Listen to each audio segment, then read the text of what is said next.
일로 정해서 지킵니다.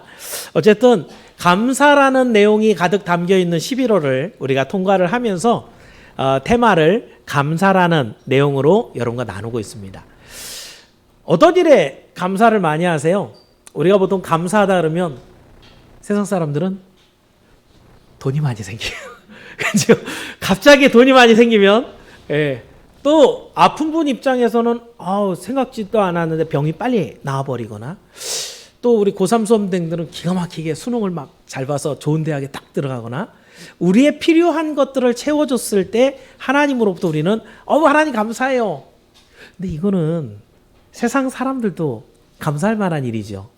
성도의 감사는 조금 더 차원이 높아야 된다는 얘기입니다. 물론 이런 세세한 것들도 늘 감사해야 되는 거예요. 이건 다른 사람들 다 아는 감사지만, 지난주에 그래서 여러분에게 나눴던 첫 번째 감사의 내용은 무엇이었느냐 하면, 생명을 얻은 히스기야, 죽어야 되는 거거든. 죽어야 되는데 하나님 앞에 간절하게 기도했을 때 15년이라는 생명이 늘어났을 때, 여기서 히스기야는 그 15년 때문에 감사하는 게 아닙니다. 그 생명으로 인해서 국가를 살려냅니다. 그 생명으로 인해서 이스라엘 백성들에게 종교개혁을 일으켜서 하나님 앞에 나아가게 해요. 그 히스기야의 안에는 생명을 살려준 그 감사뿐만이 아니라 뭐가 담겨 있어요? 이 하나님을 만남으로 말미암아 영생까지 가 있는, 그 생명을 얻은 사람이 진짜 감사할 수 있는 거예요. 지난주 설교 제목이 뭐냐면 산자의 감사. 우리 하나님은 아브라함의 하나님, 이삭의 하나님, 야곱의 하나님, 산자의 하나님이란 얘기예요. 살아난 그 하나님으로 말미암아 구원을 얻은, 영생을 얻은 자의 하나님. 그래서 오늘은 이렇게 영생을 얻고 구원을 얻은 사람이라고 한다면 그럼 어떤 삶을 살아가야 되는 것이 옳은가? 오늘 본문을 통해 살펴볼 겁니다. 자, 한번 원론적으로 생각해 보시면 우리 하나님은 독생자를 주셔서 우리를 구원했습니다. 할렐루야? 그지요? 자, 그런데 그렇다면 예수 믿는 사람들을 우리는 성도, 거룩한 무리라고 얘기를 하는데, 그럼 여러분은 누구 거인 거예요? 이거는 아직 믿음이 깊지 않은 분들은 나는 난데 날 자꾸 왜 하나님 거라 그러나? 근데 영적으로 보면 예수님이 당신의 핏값으로 여러분을 샀거든요. 그러니까 여러분의 소속은 하나님이에요. 하나님의 것이에요. 그 하나님의 사람이라고 표현하는데 조금 더 노골적으로 얘기하면 뭐예요? 하나님의 종입니다. 성경은 그렇게 얘기를 하고 있어요. 하나님의 종이. 기분 나쁘게 종이라 그래. 아니에요. 자, 그렇다면 여러분 여기서 한 가지 더.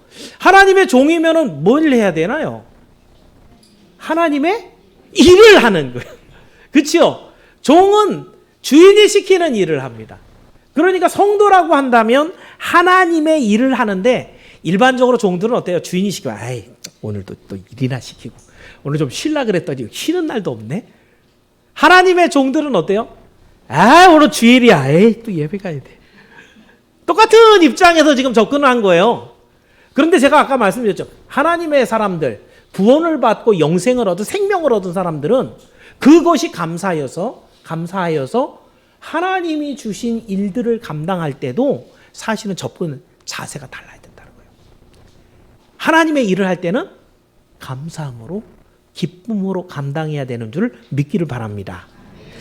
나는 아직 안 기쁜데, 나는 아직도 힘들어갖고 이거 좀 빼줬으면 좋겠는데, 이런 마음이 드시는 분들을 위해서 오늘 말씀을 준비했습니다. 과연 오늘 본문에 등장하는 이사야는 하나님의 일을 어떻게 맡았는지, 어떤 마음과 자세를 감당했는지, 그 결과는 어땠는지, 여러분 한번 오늘 본문을 통해서 여러 차례 들어본 본문이지만 이런 각도로 한번 볼 수도 있다는 거예요. 한번 이사야의 모습을 살펴보면서 오늘 우리가 어떤 일에 감사하는 것이 옳은지, 그래서 오늘 말씀의 제목을 하나님께 쓰임받는 감사, 하나님의 종이 된 것에 감사, 하나님의 일을 감당하기 하심을 감사, 이런 내용입니다. 이 말씀을 여러분 깊이 있게 생각하시고 깨달아서 하나님의 일을 감당하는 것을 더욱더 기뻐하며 누리는 여러분이 되기를 주의 이름으로 축원합니다. 자, 그래서 오늘 세 가지 정도 보는데요. 첫 번째는 지난주 이야기에 반복입니다. 지난주는 히스기야 왕이었고요. 오늘은 이사야 선지자인데 죄사함의 감사가 있어야 모든 것들이 출발이 돼요. 자, 지금 이사야의 모습은 이사야 6장은 이사야 소명장이라고 얘기합니다. 소명이라는 건 하나님 부르시는 거죠. 그죠? 그러니까 이사야를 하나님이 부르시는 장면인데 그 장면은 뭐냐면 아주 거기에 어마어마한 천사들이 있어요. 하나님의 천상회의에 올라간 거예요. 환상이죠. 거기에 올라가서 이야 멋있다 이러고 있는데 순간적으로 이사야는 딱 깨달은 게 있어요. 5절인데 이사야가 이렇게 얘기합니다. 자, 5절 말씀 한번 읽어볼게요. 시작.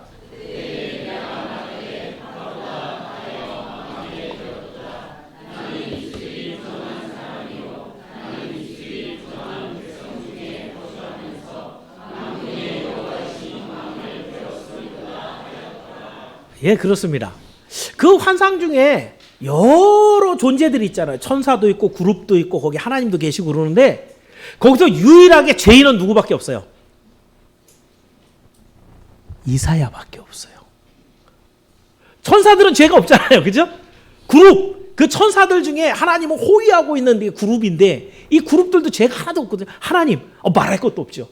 그 천상회의에 올라갔는데 유일하게 냄새나는 죄를 갖고 있는 거 누구밖에 없어요? 자기밖에 없는 거예요. 그거를 딱 깨닫자마자 야, 여기 있는 모든 천사들은 다 괜찮지만 우와 나는 큰일 났다 이제. 왜요? 나는 부정한 중에 거하면서 입술이 부정한 그 족속 중에 거하면서 나는 거룩하신 하나님을 본 순간 구약성경 그렇게 돼 있어요. 하나님을 죄인이 보는 순간 죽는다고 돼 있거든요. 근데 내가 그 상황에서 하나님을 봤어. 나는 죽게 됐어. 이렇게 얘기를 하는 거죠. 자, 그런데 그 상황에서 놀라운 일이 벌어지는 게 6절이죠. 자, 6절 한번 읽어볼게요. 시작.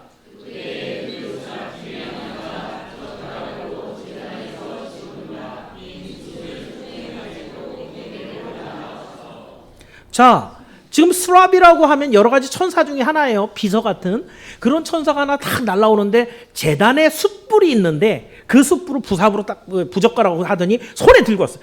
천사니까 그죠? 숯을 손으로 들어도 괜찮죠? 손에 들고 와갖고 그럼 그걸 뭐 해요? 보니까 이 입술에다 탁 대면서 7절에 이렇게 얘기합니다. 7절 시작.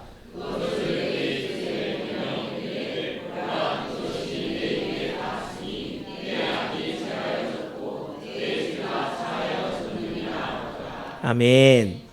여러분 이사야는 하나님의 말씀을 전하는 선지자였죠. 근데 선지자인데 죄인이에요? 죄인이 아니에요? 죄인이에요. 목사는요? 죄인이에요. 여기 있는 누구도 죄가 없는 사람은 아무도 없어요. 그런데 이 이사야가 하나님을 전하고 메시지를 전하는 사람인데도 불구하고 죄인이라는 신분을 안 바뀌어요. 그래서 하나님을 만나는 사람 만나는 순간에 죽어야 될 수밖에 없는 그런 사람인데 하나님이 특별한 방법을 사용한 거예요. 천사를 동원해서 이사야를 살려내죠. 그래서 이사야로 하여금 이 모든 죄 사함을 받았을 때 여러분 히스기야가 지난 시간에 기도해갖고 하나님이 너 죄 사함을 하고 앞으로 네가 15년 더 살게 해줄게 라고 했을 때 얼마나 기분이 좋았을까요? 얼마나 이야 하나님 정말 저 낫게 해주시는 거예요? 얼마나 감사한지 몰라요. 그 찬양과 감사가 막 올렸었을 때 사실 그 무화과 이게 종지를 이렇게 해갖고 이 히스기야를 살게 한 사람이 누구예요? 그게 이사야예요. 근데 그보다 먼저 이사야는 이걸 경험한 거예요. 히스기야가 병 나았다라는 그런 이야기를 들었을 때 막 기뻐했던 것처럼 이사야는 얼마나 기뻤을까요? 이사야도 정말 나는 여기서 죽는구나. 나는 하나님 앞에서 어떡하지? 라고 하고 있는데 이사야가 거기서 하나님의 은혜로 네 죄사함을 받았느니라 라고 했을 때 얼마나 기뻤을까? 자, 이사야는 여기서 죄사함을 받았느니라 이것 때문에 기뻐했는데 그럼 여러분은 어떨까요? 이사야는요 천사가 와서 죄사함을 줬지만 여러분은 하나님의 독생자가 친히 와서 여러분의 죄를 용서해 줬어요. 천사는 기껏해야 그 제단에 있는 숯불 가지고 와서 그 입에다 대주면서 죄를 용서해 줬지만 우리 예수님은 십자가에 달려서 친히 못 박혀 죽으시면서 우리를 죄를 용서받게 해주셨어요. 자, 그렇다고 한다면 여러분, 이사야가 거기서 누렸던 기쁨. 우와, 하나님 감사합니다. 내가 죽어야 되는 죄인인데 여기서 나를 살려주시니 너무너무 감사합니다. 라고 했다면 우리는 당신의 독생자가 오셔서 친히 우리를 위해서 대신 십자가에 죽어주시는 그 놀라운 은혜를 베풀어 주셨으니 우리에게는 얼마나 더 큰 감사가 있어야 되겠습니까? 그래서 여러분, 제가 여기다 이런 표현을 써놨어요. 진정으로 감사를 느끼고 우리가 하나님 앞에 늘 감사해야 되는 내용은 뭔가? 구원이에요. 이제 올해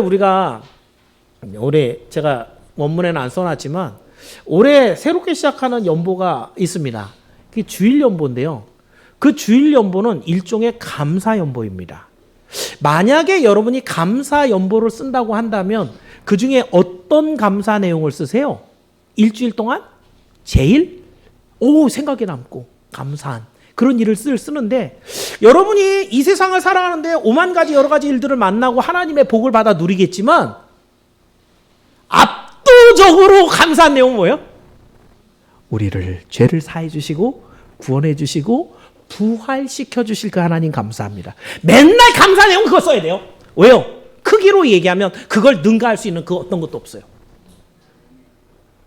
근데 내내 감사연보가 그것만 쓰면은 다들 똑같잖아요. 감사연보를 아니 필요가 없잖아요. 그죠? 사실은 그 감사는 빠지면 안 되는 감사. 그게 주일연보예요. 이 주일연보는 하나님께 정말 나를 구원해 주시고 나를 살려 주시고 나를 부활시켜 주실 그 하나님 너무너무 감사합니다. 이것을 담아서 말이 필요가 없어요. 거기 쓰는 난 없죠. 말이 필요가 없어요. 날마다 하나님 앞에 드리는 감사가 담긴 게 바로 주일연보예요. 오늘 여러분에게 말씀드릴 첫 번째는 나의 구원과 부활에 대해서 믿음으로 감사가 없다면 그 다른 어떤 감사도 여러분은 감사의 그 성숙도가 어마어마하게 떨어지는 것이에요.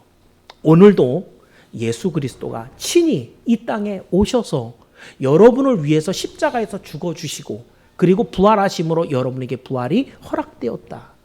이것을 늘 다시 한번 새롭게 느끼면서 이 주일마다 하나님 앞에 큰 감사를 올려드리는 여러분이 되기를 주의 이름으로 축원합니다.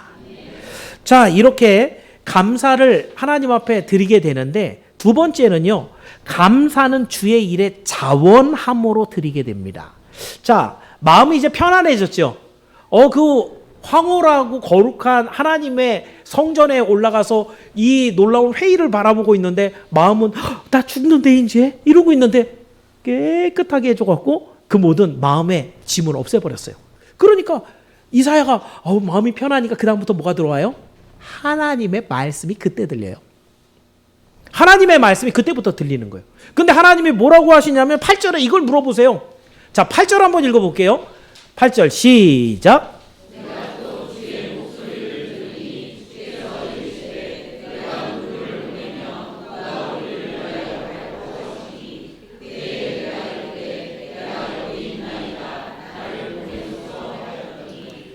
여러분, 여기서 이제 한 가지 여러분이 꼭 기억할 게, 여러분에게 지금 이 시간은 예배를 드리면서 여러분 주일을 준비하고 이 자리에 나왔지만 여러분에게 해결이 되지 않는 여러 가지 문제, 나 이거 내일 가면 이거 어떡하지? 이런 게 있으면 사실 목사의 설교가 거의 잘 안 들립니다. 또는 하나님 앞에 나올 때 이사야처럼 제일 먼저 부담이 되는 게 뭐예요? 누구 거 이거 뺏었는데, 누구랑 싸웠는데, 저 사람 미운데, 하나님 앞에 내가 이게 죄를 지었는데, 이런 게 쌓여 있으면 어떻게 해요? 안 들려요. 그러니까 예배도 순서가요. 예배 순서는 왜 맨날 이렇지? 이거는 수천 년 이게 이어오면서 예배 순서가 세팅이 된 거예요. 이렇게 예배를 드리는 게 모든 사람이 가장 은혜를 받더라라는 거예요. 그래서 여러분에게 설교 들어가기 전에 대표 기도가 있죠. 목회 기도라고 보통 씁니다. 근데 목회 기도는요, 반드시 뭐부터 해결하고 가야 되냐면 죄부터 해결하고 가야 돼요. 제가 기도했다고 해서 여러분 죄가 다 없어진 건 아니에요. 여러분이 회개를 해야 돼요. 그런데 목회 기도, 대표 기도는요, 이 죄를 전부 다 모두어 갖고 목사가 갖고 나온 거예요. 우리 지난 한 주간 동안에 생각해 보니까 하나님, 이런 죄들이 너무 많았어요. 근데 여러분 죄 내가 다 알아요, 몰라요? 모르죠. 그죠? 그 다 모아서 우리의 죄를 용서해 주세요. 그럴 때 여러분도 마음속에 뭐라고 그래야 돼요? 하나님, 내가 이런 죄를 짓고 이런 죄를 짓고 이거 했고요. 주여! 그 용서해 주옵소서. 아멘! 이게 나와야 되는 거예요. 이게 기도를 대표 기도를 하는 이유예요. 대표 기도를 하는데 목사님을 하시는데 목사님 목이 갔네. 오늘 목사님 기도가 좀 끼네. 평가하고 앉아있으면 안 되고 이 기도 안에 여러분이 같이 몰입을 해갖고 아멘! 나도 용서받아야 돼요 하나님! 이게 있어야 여러분 죄가 용서함을 받고 그 다음 단계 넘어오는 거예요. 그랬을 때 이제 뭐가 들려요? 하나님의 말씀이 그때 들리는 거예요. 근데 오늘 본문에서는 죄사함을 받은 이사야가 지금 하나님의 말씀을 들으니까 하나님 뭐 하래요? 내가 누구 보냈으면 좋을까? 누구 갈래? 근데 사실은 또 하나님이 이 일은 뭐냐 하면 유대인들에게 하나를 보내갖고 당신의 뜻을 가르쳐 주는 거거든요. 당신의 뜻을 전해 주는 거예요. 근데 생각해 보세요. 우리 하나님이 능력이 없어요? 아니 일단은 천사한테 야 너 가. 천사가 안 갈 수 있어요? 가야 되지 그죠? 보낼 것도 없지요 솔직히. 하나님 되라 끝이죠. 우리 하나님의 입술에서 이거 있어라 끝나버려요. 근데 하나님이 야 누가 가면 좋을까? 누가 갈래? 이거 왜 물어볼까요? 누가 가려는 거예요? 이사야 가라는 거예요. 이사야. 왜? 지금 이사야보다 훨씬 더 일 잘할 천사들도 있고 그러는데 이사야가 왜 가길 바래요? 왜 선양교회를 여러분이 섬기길 바래요? 왜 하나님의 일을 여러분이 하라 그래요? 하나님은 이 일을 한 사람에게 상을 주실 거예요. 복을 주실 거예요. 그 일할 수 있는 능력을 주실 거예요. 누가 하길 바래요? 당신의 택한 자가, 사랑하는 자가 하길 바라는 거예요. 지금 특별히 이사야를 불러 올렸거든요. 그 환상 속에 이사야가 죄사함을 받고 하나님 앞에 감사함으로 있을 때 누가 갈고 하고 있을 때 그거를 알아듣고 이사야가 뭐라 그래요? 제가 갈게요. 제가 주여 내가 여기 있습니다. 나를 보내주세요 라고 얘기하는 거예요. 어떤 면에서 봤을 때 이사야가 좀 너무 나부대는 거 아닐까요? 나서는 거 아닐까요? 거기에 있는 중에서 제일 일을 못할 만한 사람이 누구예요? 천사를 시켜놓으면 진짜 잘하거든요. 빈틈이 없어요. 완벽하게 그냥 쫙 끝나고 말 거예요. 근데 이사야는 사람이라 자기 생각도 들어가고 능력의 한계도 있고 체력적으로도 힘들고 이런 것이 분명히 있는데 근데 이사야는 확 나서버려요. 왜 그럴까요? 이사야 마음속에 두 가지 이유가 있어요. 첫 번째는 아까 나를 죄사함을 주셨는데 너무 감사한 거예요. 너무 기쁜 거예요. 나 아무것도 안 했는데 천사를 보내고 내 죄를 싹 씻어줘 버렸으니 하나님 내가 뭘 좀 갚을까요? 이 마음이 너무 막 큰 거예요. 그리고 하나님 제가 할게요. 그거라도 제가 해볼게요 라는 거예요. 두 번째 이거는 당연히 이제 여러분이 예측이 될 만한 그런 내용이지만 두 번째는 이 하나님의 일을 감당하는 것이 얼마나 영광스러운지 그걸 아는 거예요. 딱 올라간 순간에 이 하늘나라의 그 놀라운 모습들, 천군 천사들이 하나님 옆에서 그 찬양하는 모습들 이걸 딱 보고 야 여기서 있는 거는 정말 영광스럽다. 여기서 뭔가 이름이 딱 우리 하나님이 야 너 이사야 잘했어 이 얘기를 듣는다는 거는 세상에서 그 모든 것보다도 바꿀 수 없는 놀라운 영광이로구나. 이걸 알았던 거죠. 제가 이 설교를 어제 준비를 하면서 우리 집사람한테 이제 제가 픽 웃었더니 왜 웃니에요? 그래갖고 제가 어렸을 때 친구 하나가 생각이 나서 제가 제 자랑하는 거 아니고요. 제가 초등학교 다닐 때 공부 진짜 잘했어요. 그리고 매번 이제 반장을 하고 그랬는데 저를 따라다니는 친구 중에 되게 뭐 이름도 지금 다 기억납니다만은 이 친구는 키도 별로 그렇게 크지도 않고 얼굴도 못생겼고 집도 가난하고 또 공부도 잘 못해요. 그리고 뭔가 특기가 있어서 뭐 체육을 잘하거나 축구 잘하거나 이러지도 않고. 그러니까 그 정도 되면은 진짜 뭐 친구들 중에 그쵸 영향력이 없잖아요. 근데 이 친구가 학교 끝나고 갈 때 저한테 너 가방 좀 제가 들어주겠다는 제 가방을. 근데 초등학교 때 가방 저희 세대 때 어떻게 생긴지 아시죠? 뒤에다 매는데 뭐 네모난 걸 이렇게 딱 똑 돌아가는. 그러니까 자기 가방 맸는데 제 가방을 뺏어갖고 자기가 앞에다 매는 거예요. 저는 그때 근데 그 친구 말고도 제 가방 들어주겠다는 친구들이 있어요. 제가 막 때리고 그러지 않았어요. 예. 근데 친구들 중에 그런 애들이 있었어요. 근데 그때는 이유를 몰랐어요. 그냥 나를 좋아하는 애들이 꽤 있네. 근데 이 친구가 제 가방을 들었으니까 어떻게 해야 돼요? 집에 가는 동안에 저하고 같이 가는 거예요. 저하고 친구가 되는 거예요. 그러니까 저는 생각을 안 했어요. 근데 뭐 저는 그냥 다 친구라고 생각하고 누구 차별하고 그러지 않았으니까. 근데 이 친구는 내 가방을 들어주는 것 때문에 집에 갈 때까지는 누구랑 같이 가야 돼요? 제가 따라하고 갈 수가 없죠. 가방이 여기 있는데. 그죠? 그러니까 저 가방을 메고 가면서 그 시간에 저하고 같이 가면서 막 얘기도 하고 그리고 뭐 놀기도 하고 이러면서 가는 그게 너무너무 좋았던 거예요. 지금 생각해 보니까 그때 좀 더 잘해줄 걸. 목사가 되고 난 다음에 그런 마음을 좀 그때는 저도 어렸으니까 읽어주질 못했는데 그 마음에 얼마나 얘가 외롭고 그랬으면은 내 가방을 제가 때려주지도 않고 제가 힘센 것도 아닌데 자기가 직접 가방을 들어주면서까지 일을 하려고 그랬을까. 그런데 자기 딴에는 어때요? 누가 가방 들어주기 전에 자기가 들고 싶었던 거예요. 이 일을 하면 쟤하고 같이 갈 수 있는, 쟤하고 재밌는 시간을 가질 수 있는. 여러분 세상에서도 유명한 사람, 대통령 보좌관이다, 국회의원 보좌관만 해도 내가 국회의원 보좌관인데 이러면서 딱 일어나서 할 수 있죠. 사람 중에서도 사람과 함께 일하면서 그 사람이 대단히 영향력 있는 사람이라고 하면 그 일을 하는 건 굉장히 돈이 안 생겨도 영광으로 여겨요. 근데 여러분 하나님의 일을 한단 말이죠. 이 하나님은 이 세상 사람하고 비교 자체가 안 되는 분인 거예요. 아까 제가 우리가 구원을 받았다.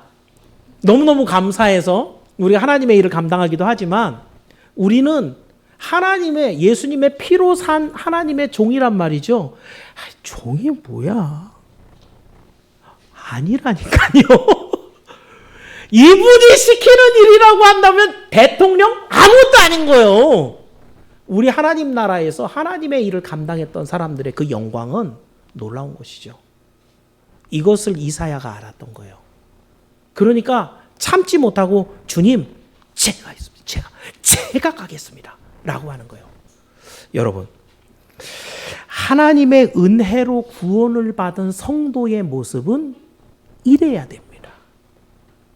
내가 받은 은혜, 구원 이것이 감사해서 하나님의 일을 할 때 기쁨과 헌신, 특히 자발적으로 내가 해보겠습니다 라고 하는 이런 모습이 있어야 되는 게 맞아요. 제가 여기다 이렇게 써놨어요. 만약에 교회에 왔는데 한 귀퉁이에 앉아서 예배를 그냥 구경하고 가는 사람, 이 사람은 십자가 구원을 얻은 성도들의 진실된 모습은 아닙니다. 교회에 왔는지 안 왔는지 잘 알 수 없는 그림자 성도라는 그런 닉네임이 있는 그런 성도들, 이런 분들도 사실은 하나님이 그를 깨끗하게 하신 본질적인 모습의 지금 신앙 상태는 아니라는 것이에요. 하나님께 구원을 받은 사람에게 반드시 하나님은 일을 시켜요. 천사가 해도 된다니까요. 훨씬 더 잘해요. 그런데 왜 일 시킨다고요? 하나님이 더 많은 칭찬과 상과 하나님의 복을 주려고 이사야를 부르는 거예요. 그랬을 때 여러분, 지금 이사야는 그러면 누구 일을 하게 되는 거예요? 하나님의 일을 하는 거예요. 이사야는 누가 보내는 거예요? 하나님이 보내는 거예요. 하나님 사자가 되는 거예요. 그러면은 이 이사야를 통해서 만들어지는 모든 결과는 하나님의 영광으로 드러나는 거예요. 여러분이 인생을 살고 나면 여러분 인생을 평가하게 됩니다. 나는 참 후회 없는 인생을 살았어. 그건 여러분의 개인적인 평가예요. 그것이 객관적일 수도 있지만 그 가치를 따질 때 모든 사람이 공감해 주지는 않습니다. 그런데 절대적인 평가가 있어요. 하나님이 너 참 잘 살았어. 왜냐하면 넌 내가 맡긴 일을 너무 잘했어. 자발적으로 기뻐서 막 죽을 듯이 헌신해서 하나님의 일을 했어. 우리 하나님이 나중에 평가하실 때 이거는 하나님 아닌데요. 쟤는 땡땡이도 지고 게으름 피우고 있는데요. 이게 안 통해요. 우리 하나님의 평가는 절대적이에요. 여러분의 삶에 가치를 어디다 둘 것인가? 내가 생각할 때 나는 참 잘 살았어. 그건 여러분 생각이에요. 하나님의 평가는 그렇지 않다는 거예요. 오직 하나님께서 너는 내 백성이야. 내가 내 아들을 죽여서까지 너를 살렸다고 한다면 너는 이제 내 일을 좀 해봐.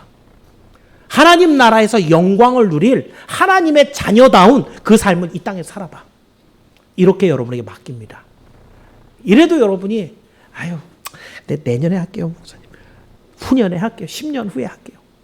이것은 정말 하나님께서 허락하신 구원의 감사를 충분하게 누리지 못하는 사람들의 모습이에요. 오늘 하나님께서 여러분에게 무슨 일을 맡겨주신 제가 여기다 툭툭 다 써놔봤어요. 중직자든 재직이든 교사든 팀장이든 성가대원, 식당 봉사자, 안내자, 헌금위원 뭐 다양한 그 외에도 여러 가지 하나님의 일을 맡길 때 감사함으로 자발적으로 기쁨으로 감당하길 바랍니다.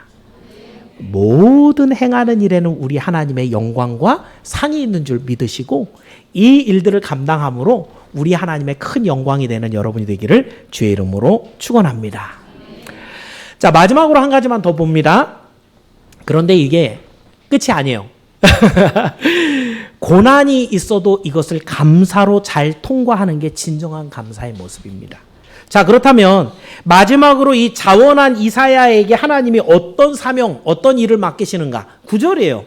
자, 9절 한번 읽어볼게요. 잘 보셔야 됩니다. 9절 말씀 시작.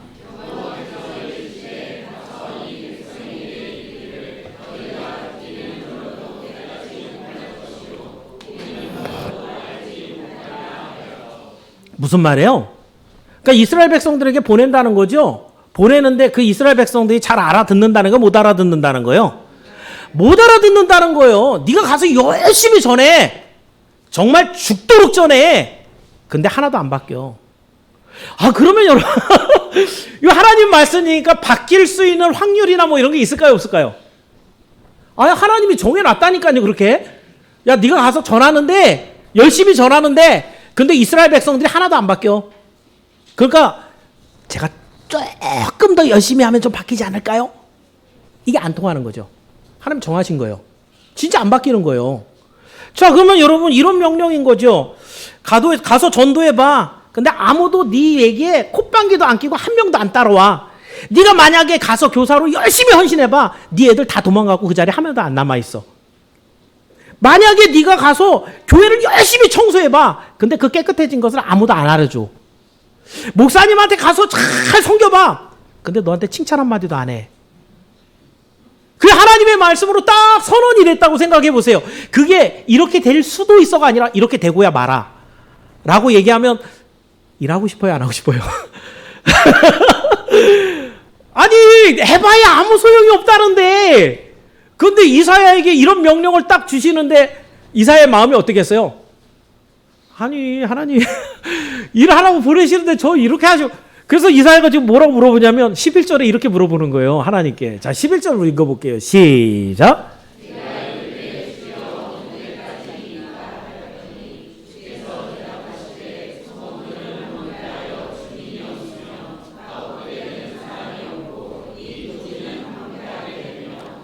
이사야가 이제 시간을 물어보는 거죠. 그럼 하나님 언제까지 이런 거예요? 자, 언제까지 이렇게 수고해갖고 아무런 효과가 없는 거예요? 라고 물어봤더니 하나님이 언제까지 얘기는 안 해주시고 계속 이렇게 황폐해질 때까지. 12절도 이래요. 12절도 한번 읽어볼게요. 시작.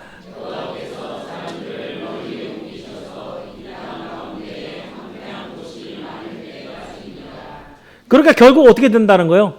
그 땅이 사람들이 망해갖고 사람들이 멀리 옮겨졌다는 포로로 잡혀갔다는 얘기거든요. 그래갖고 이 땅 가운데 이스라엘에 사람이 없어갖고 다 황폐해져 버리는. 그때까지 너는 계속 전하는데 다 말 안 들어서 하나님의 진노와 저주를 받아갖고 다 끌려가고 이 땅은 멸망할 때까지. 이사야가 열심히 했을까요, 안 했을까요? 여러분 어떻게 하고 싶어요? 근데 이사야는요, 이 말씀을 듣고 가서 진짜 열심히 전했어요. 이사야가 그 부름을 받을 때가 우시야 왕의 말년입니다. 그때부터 해서 다음에 아하스 왕, 히스기야 왕, 므낫세 왕까지 그 기간 동안 되게 긴 시간이에요. 몇십 년입니다. 그 시간 동안 내내 왕궁 출입 선지자였어요. 왕궁에 들어가서 왕하고 직접 얘기하는 그런 선지자였어요. 이사야는 굉장히 신분도 높았거든요. 귀족, 왕족이었어요.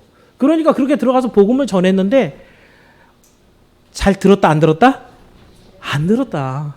결국 맨 마지막에 이사야의 마지막 어떻게 되냐면 그 악독한 왕, 지난주에 얘기했던 히스기야의 아들이 므낫세라 그랬죠. 므낫세가 잘 배웠는데 어떻게 해요? 우상숭배하고 그러다가 나라 말아먹을 뻔했다 그랬죠. 그죠? 하나님이 이 므낫세 때문에 심판을 돌이키지 않는다 그랬죠. 결국 그 므낫세가 행한 일들 중에 하나가 뭐냐면 전설에 따르면 이사야 선지자를 멍석에 말아서 톱으로 켜 죽여버렸어요. 참. 그렇게 죽을 때까지 하나님의 말씀을 전하는 그 일을 멈추지 않았습니다. 그런데도 불구하고 왜 이사야는 이렇게 했을까요? 여기에서 제가 한 가지 얘기하고 싶은 게 뭐냐면 여기 이사야는 하나님이 허락하신 죄사함, 구원의 그 기쁨이 너무너무 충만했기 때문에 그게 감사해서 자기 생명을 내놓는 것까지도 아낌없이 내놓으면서 하나님의 일을 했다는 것. 두 번째는요, 하나님의 일을 감당하는, 아까 얘기한 하나님의 일을 감당하는 일이 얼마나 하나님 앞에 영광스러운 일인지. 이 이사야는 죽으면서도 그런 생각을 했을 거예요. 죽는 것은, 생각을 해보세요. 이게 톱으로, 멍석으로 말아갖고 톱으로 켤 때 이제, 그때 어떤 생각이 들었겠어요? 그럼에도 그 끝까지 그걸 참아내면서 하나님의 말씀 가운데 순종할 때 이사야는 놓치지 않았던 것. 이것이 얼마나 영광스러운 일인가. 하나님의 그 말씀대로 끝까지 이 일을 감당하는 것이 얼마나 하나님 앞에 큰 상이 있을 것인가 라는 것들을 알았던 거죠. 계시록에 보면 하나님이 성도의 죽음을 귀하게 보신다 그랬어요. 그냥 병 걸려서 죽는 죽음 아니고요. 나이 다 돼서 늙어서 죽는 그런 죽음이 아니고요. 하나님의 말씀을 알고 믿음으로 그 믿음을 지키기 위해서 끝까지 버티다가 그 생명까지도 내놓는 죽음을 얘기하는 거예요.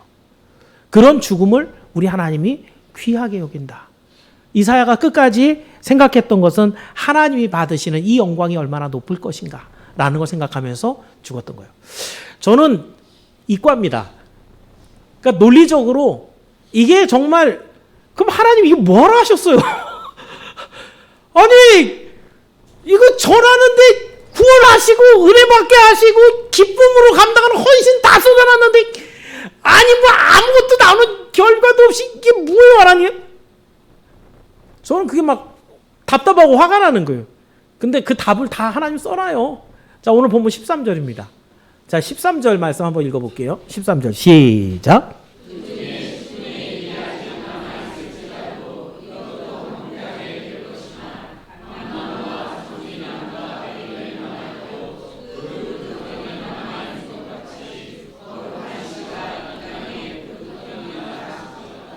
그루터기라는 단어가 나옵니다. 그루터기는 밑동이죠. 잘라나고 나서. 근데 밑동이니까 사실은 가지나 뭐 이런 거 아무것도 안 남았는데 뿌리가 남아있죠. 그죠? 그래서 이 뿌리가 남아있는 밑동에서부터 뭐가 나온다는 거예요. 다시 한번 생명의 씨가 올라와서 거기서 나무를 이루어 간다라는 얘기. 다시 말하면 이사야가 복음을 전해요. 아무도 안 들어요. 회개도 안 하고 돌아오지도 않아요. 다 우상숭배해요. 결국 어떻게 해요? 하나님의 멸망이 임해요. 이스라엘 나라는 그래서 멸망했어요. 잡혀갔어요. 바벨론으로 잡혀갔는데 하나님께서 70년 동안 포로 생활하게 합니다. 70년 동안 포로 생활하는 동안에 이스라엘 사람들 뭐예요? 돌이켜 생각해봐요. 우리 왜 망했지? 우리 하나님 택한 백성인데 우리에게 하나님이 계시고 성전이 있는데 왜 성전은 허물어졌지? 생각해보니까 뭐가 떠올라요? 이사야의 말이 떠오르는 거예요. 선지자의 말에 우리가 아멘하지 않고 선지자의 말씀에 우리가 따라 살지 않았더니 하나님이 우리에게 이런 벌을 내렸어. 거기에서 포로지에서 이 이스라엘 2세대들이 다시 한번 회복을 얻습니다. 하나님 우리가 돌아가거든 오직 하나님만 섬기겠습니다. 그렇게 회복되는 모든 관계를 이미 하나님이 구속사 가운데 다 계획해 놓으신 거예요. 만약에 이사야가 이런 말씀을 전하지 않았어 우린 왜 그런 거 그냥 여기서 되는 대로 살아. 왜요? 말씀이 없으니까. 이사야가 먼저 100년 전이에요.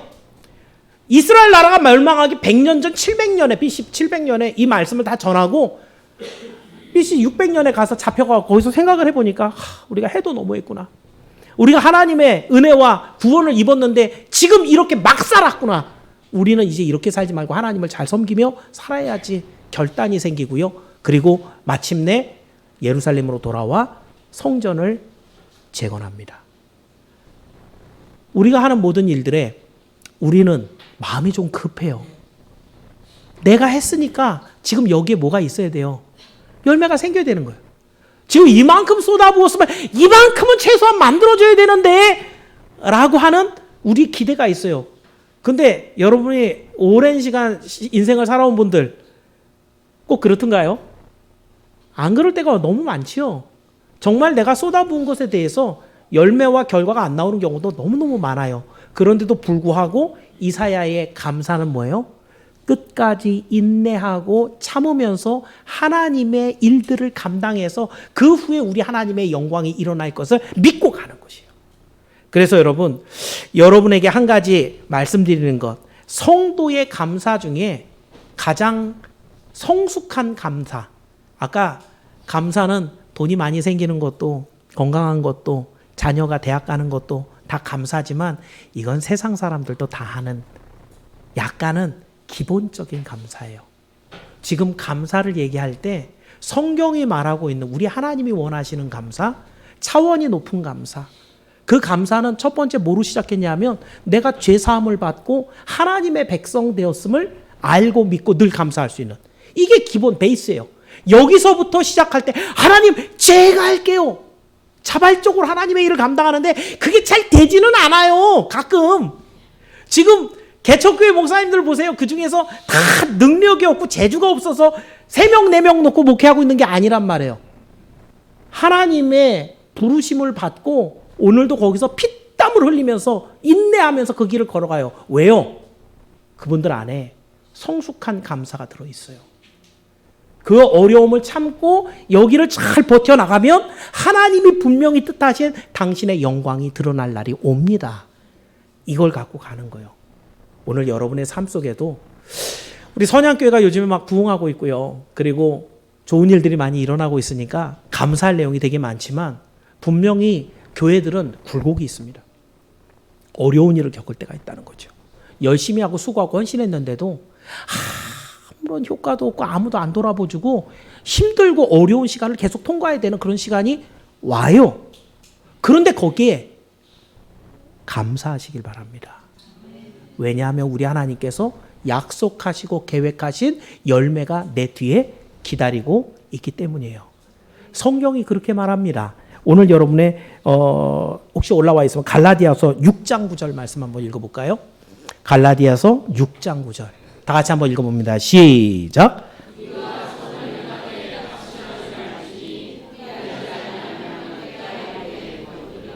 아멘. 그렇습니다. 감사할 때 감사하는 건 아무나 할 수 있어요. 감사할 수 없을 만한 상황인데도 감사한다면 그 사람은 정신이 나간 사람이든지 아니면 정말 대단한 믿음의 사람이든지. 하나님의 사람들은 하나님의 눈으로 세상을 볼 줄 아는 통찰력이 있어야 됩니다. 지금 현재 만나고 있는 여러 가지 어려움들을 어려움이라 여기고 넘어져서는 안 된다는 것이죠. 이런 고난과 어려움을 지금 이사야가 구원받았잖아요. 하나님의 사명도 맡았잖아요. 그런데 할 일은 뭐예요? 고난과 인내의 길을 걸어가야 돼요. 오늘 여러분에게도 그런 길이 열릴 수 있습니다. 왜냐하면 지금은 말세거든요. 이 말세에 예언되어 있는 일들은 참 두렵고 힘든 일들이 많아요. 그렇다고 한다면 우리가 늘 즐거운 일만 생각하고 바라면 안 된다는 거예요. 늘 마음속에 하나님이 허락하시는 이런 고난에도 끝까지 인내하며 그 일을 감당하며 그 후에 우리 하나님의 영광이 드러날 걸 소망하고 그 큰 헌신과 하나님을 향한 신뢰의 믿음으로 하나님 앞에 영광을 올려드리는 성숙한 감사의 사람들이 모두 되기를 주의 이름으로 축원합니다. 말씀을 맺습니다. 오늘은 구원과 생명을 얻은 성도들은 과연 어떤 모습으로 살고 어떤 모습이 성숙한 감사인가를 오늘 이사야의 소명을 두고 살펴봤습니다. 참으로 이사야는 죄에서 정결함을 받았을 때 정말 벅차는 그런 감사로 하나님 앞에 영광을 올려드렸고, 그 감사함을 자발적이고 기쁨으로 제가 하겠습니다. 하나님의 일을 맡음으로 감사를 올려드렸고, 그런데 그 일이 힘들고 어려워서도 끝까지 하나님 앞에 충성하고 인내하면서 감당함으로 그가 얼마나 하나님께 감사하는가, 이것을 표현했다라고 말씀을 정리해 볼 수 있겠습니다. 자, 이제 여러분은 예수 보혈로 정결함을 받고 하나님의 자녀가 된 성도들입니다. 할렐루야. 성도는 하나님의 종이라 그랬죠. 성도는 할 일이 있어야 됩니다.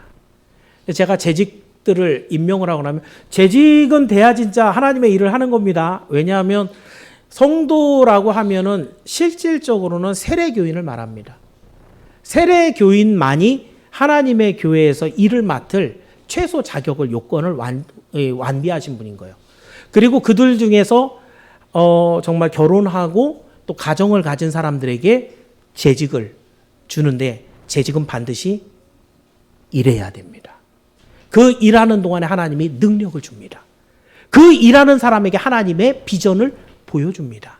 그 일하는 사람에게 하나님이 나중에 상급과 칭찬을 준비해 주십니다. 하나님은 천사들아 가서 니네가 일해! 라고 하지 않고, 사랑하는 나의 자녀들아, 내가 맡기는 일을 좀 누가 해볼래? 이렇게 자발적으로 참여할 자들을 기다리고 있습니다. 이래야 되겠어요? 안 해야 되겠어요? 해야 됩니다. 이것은 나중에 천국 가서 확인해 보세요. 김동현 목사님이 그때 얘기할 때 내가 좀 일 좀 할 걸. 그런 얘기 반드시 나올 겁니다. 천국이 있고 우리 하나님의 말씀이 아까 신실하신 하나님, 말씀하시고 지키시는 하나님, 그 하나님이기 때문에 우리는 그 말씀 믿고 오늘 나아가는 거예요. 오늘도 재직으로서 한 발짝 뒤에 가 계시지 마시고 하나님의 일을 맡았다라고 한다면 더 적극적으로, 더 감사함으로, 더 하나님 앞에 자발적으로 나와서 이 일들을 감당할 때 우리 하나님 보실 때 누가 더 이쁘겠어요? 아이, 또 이거 하래. 이 사람하고 제가 하겠습니다 라고 나오는 사람하고 우리 하나님 보실 때 누가 더 이뻐 보이겠어요? 당연하죠. 그죠? 이렇게 하나님 앞에 정말 사랑을 받고 정말 우리 하나님이 기뻐하시는 그러한 모습의 일꾼들이 되셔서 이 선양교회가 우리 하나님의 관심과 사랑과 열매가 가득한 그런 생명의 하나님의 방주가 되기를 주의 이름으로 축원합니다. 기도하겠습니다. 은혜로우신 아버지 하나님, 감사합니다. 감사라는 테마를 가지고 이 11호를 통과하지만 사실 우리는 하나님 앞에 감사하기보다는 적당한 거리를 두면서 하나님이 주시면 감사하고 하나님이 어려움을 주면 삐지는 이러한 신앙생활을 하고 있지는 않았나 돌아봅니다. 그러나 오늘 말씀을 보니 이사야는 우리보다도 정말 열등한 이러한 구원, 이런 우리 하나님의 은혜를 입었는데도 얼마나 놀랍게 감사하며 주님의 일을 감당했는지 모릅니다. 우리는 독생자 예수 그리스도의 그 십자가 보혈로 완전한 구원 영생을 얻은 하나님의 자녀들이 아닙니까? 우리 안에 이 감사가 쇠하여지지 아니하도록 성령이여 우리를 주장하여 주옵소서.